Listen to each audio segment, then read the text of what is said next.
Thank you. I'm Todd Langley, Senior Director of Customer Success at Simplex Group. And our expert today is Pamela Perez. Pam, why don't you give us a little introduction?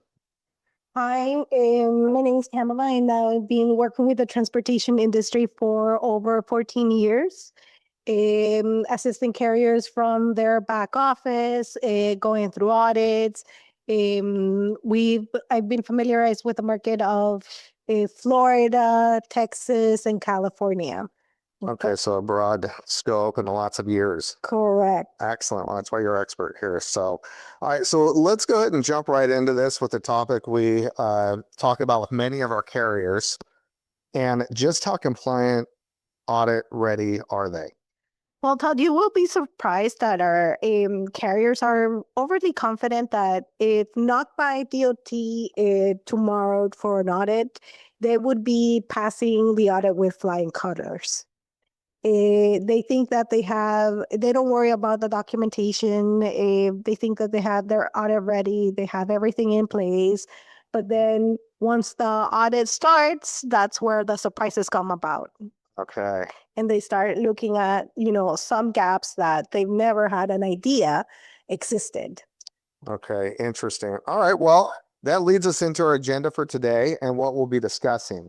So 2026 is bringing us one of the biggest enforcement shifts in years. Regulators are focusing on CDL fraud and identity verification, drug and alcohol clearinghouse visibility, digital enforcement, and FMCSA systems. Now, these changes mean more visibility for regulators, less time to react, and higher consequences for mistakes. So over the years, the trucking company has, been confident that they have everything in place. And but now, as technology has been advancing, it's catching up, okay? Because now we're moving from an analog paper-based application Right. to a digital application and instantaneous information in the blink of an eye. Speaking with some of the carriers, they've been in the industry for over 50 years. They mentioned that it used to take about 8 days to get a rate confirmation, but now the rate confirmation comes in like in a text message. So same day. Same day. Well, from 8 days to same day. And that is what happened. That is the biggest challenge, is that they think that they can hire someone in the same day and put them to work. Oh, right. So let's go ahead and talk about this real quick. Tell me about CD mills are non-domiciled. So last year, there were a lot of audits going on, and not only to carriers, but the government started auditing their own state agencies, DMVs, even trucking schools. And what they have discovered has been very scary, because they found out that the states weren't following the correct processes, weren't verifying the correct information, and a lot of unqualified drivers were given the permit for their CDLs. Yeah. It's actually has been scary, because it's at some point it looked like an organized crime. Oh. So that all has changed. Because as a result, and due to the accidents over the road, a lot of people have lost their lives. They are coming up with interesting bills, like the Arizona bill. Okay. The Arizona bill is now proposing that if a driver is caught with a fraudulent license, it will no longer be treated as a traffic citation or a simple other service. We're talking about felony citations now. Oh, wow. Because it's fraud, as they say it, is faking documentation, faking identities, faking the training that they don't have in order to assess these permits of driving these CMVs. So it's going to become a criminal citation. The trucks might be even impounded. It's getting as serious that it's not going to be your simple auto service. You lost some money. This is more revenue that you're going to be losing. So this is where additional legislation is potentially leading us then, correct? Yes, this is one of the potential, proposed legislations. So, maybe I can jump ahead and ask this here, if you don't mind. Based on that, where are most compliance failures happening that we see? And it's because, again, everything, this is a fast-paced company, industry. Right. So they want to put the driver immediately, they want to rush the hiring process. They want to go through, turnarounds, loopholes that they can take advantage. They always think that, oh, maybe I can get the documents after he comes back from his first trip. And because it used to take more than 24 hours to, process a driver. Right. But now they have to be, conscious that they do have to take their time in conducting interviews for their potential hires and verifying the documentation that they bring in to certify that they are actually in the right instance to be behind a CMV. So much more due diligence is needed at this Correct. time. Okay. People were used to doing the bare minimum of just completing the drug test. But now, or, pulling an MVR, now they have to, verify the immigration status as well, Okay. for the non-domiciled ones. Okay, great. That's very good information. So, and as we got the clearinghouse up here, what are we hearing about the clearinghouse, Pam? Well, with the clearinghouse, they have a Delilah law, okay, that they drafted. It's coming implemented based as a result of an accident that killed a little girl named Delilah. So what they're trying to do is close the loopholes between the clearinghouse and the state DMVs. There was a huge gap that if one driver resulted positive and prohibited in one state, for example, here in Florida, that driver would be able to go to North Carolina and reapply for a commercial driver license and get issued one without, North Carolina talking to Florida and making sure like this guy is prohibited and has been revoked his license because of a positive drug test. So they're result. gaming the system or finding loopholes. They're being Games.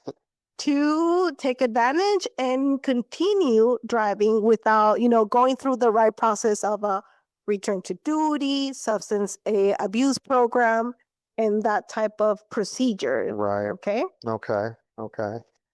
So systems are changing. This changes everything because there's another law, the Connor law, which is also they want to make sure that when a driver gets their license revoked, it's for serious violations like DUI, being positive, it does stay revoked. Okay, so it's practically going to be the end of the state license shopping. That's how they called it and referred to it. Makes sense. So then it's covered across all lower 48 at least. Correct. Is the goal. Okay. All right. So, having said that and talking about all this, we're also seeing the FMCSA embrace digital and tech, correct? Correct. As part of the clearinghouse, okay. The reportings are now instantaneous, okay? And you would be surprised that even though in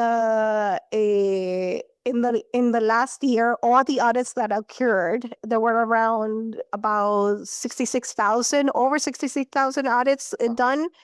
The second most common violation was running the pre-employment clearinghouse query. Okay. And the third greatest found violation was not running the annuals. And that is something that has been implemented since 2020. So it's been 6 years of implementation, and that is how it's unbelievable how carriers are still getting cited for that. So it's not new. So it's not new. So that just proves to you that they're not audit ready as they think. The government has been shifting from, the analog systems to the modern digital world. Right.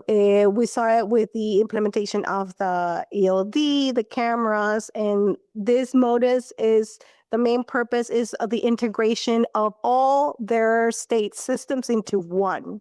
Okay. Okay. So it started last year. Right now, they're in the stage where insurance agencies, BOC3 registrants are going to be enrolling. Third-party administrative companies are also going to be creating their accounts. And this system the whole purpose is to integrate all the information in one single source. Okay. Okay.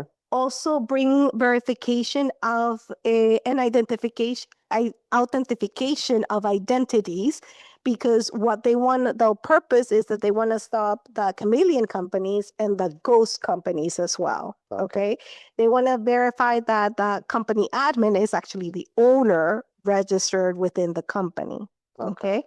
So at this point, we are only there. It's only open for the registered agents, for those three type of people. But carriers are also getting the information emails about that is gonna be rolling out to them as well. Okay, so what the carriers need to focus right now is actually be making sure that they have the FMCSA portal set up. The right company representative is the person in charge of those accesses. Okay. The most recommendation is to also file a MCS 150 with the most updated information for their company, because at some point during this year, 2026, they're going to be rolling into the MODO system. Okay. Everybody, when they get that email, they get anxious, and some of them already started trying to create their account, but they're running into walls because it's not ready for the carriers themselves. It's coming. It's coming. So that's why they want to be proactive and make sure that they have the FMCSA credentials. You also have to be very careful, because there's also another scamming email with mimicking the information from that email. And we believe that is mainly being utilized for phishing attempts. Okay. So company information. So for everybody watching, and if you get these type of emails, you need to verify that the emails are from the domain .gov. Okay. Okay. So it's a Gov. .gov. It's a federal certified email. Yeah, it's a fairly common phishing emails is quite common these days. So it is something to really be aware of. Correct. There. So all these changes of of technology, it's actually driving the carriers to have more visibility. So as more visibility comes to their access, also regulators are going to be more diligent and more stricter when they come and do the reviews. Okay. Okay. So excuses like "I did not know," it's not going to cut it anymore. Okay. They're going to be, you have to prepare yourself to answer questions like, what systems did you use? How did you cross-reference? How did you verify?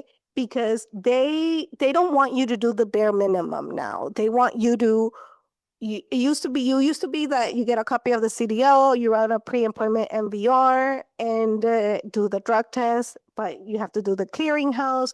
You should be running the PSP, which is the pre-screening program. This gives you more visibility of the performance of the driver before getting over the road.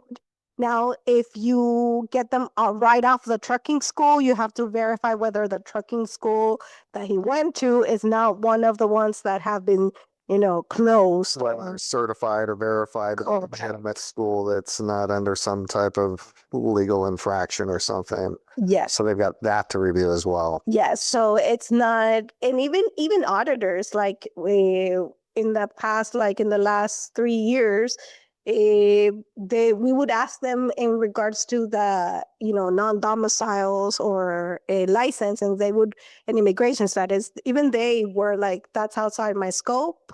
We don't deal with that, but that has changed. So that's why now when you have a non-domicile driver, you also have to go through the system safe check to make sure that the immigration status is correct. So in the next 90 days, we fully, encourage our carriers that take a moment to review your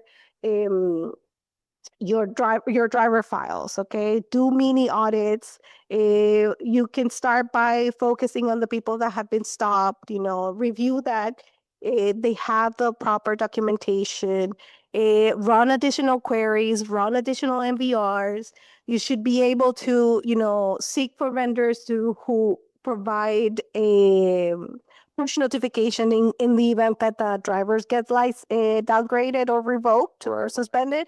Because the worst thing you want to have is an unqualified driver, stopped at a scale and be placed out of service. Especially if you're in Arizona now, the truck could get impounded. Yeah, that's not good. So so a little bit of work now can save a lot of headache down the road. Correct. That's good advice. Good advice.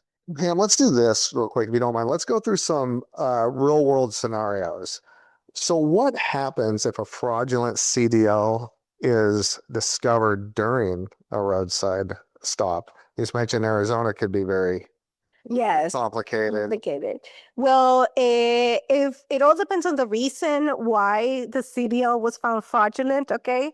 So be prepared to have a spare driver, that you're gonna have to send him to that place and go get your truck if it's not impound, go finish the load. So all of this will represent additional costs, because it's not about the regular old auto service, but now these are going to be flags on your record that in the event of an audit, they're going to come back and ask you, like, what did you review? How did you get him to, how could you prevented this from happening?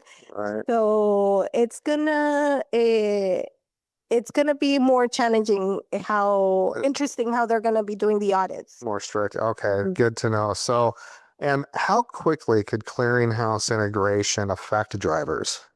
Okay, so when a driver is positive and the medical review officer verifies the drug test, that is immediately instantaneous reported to the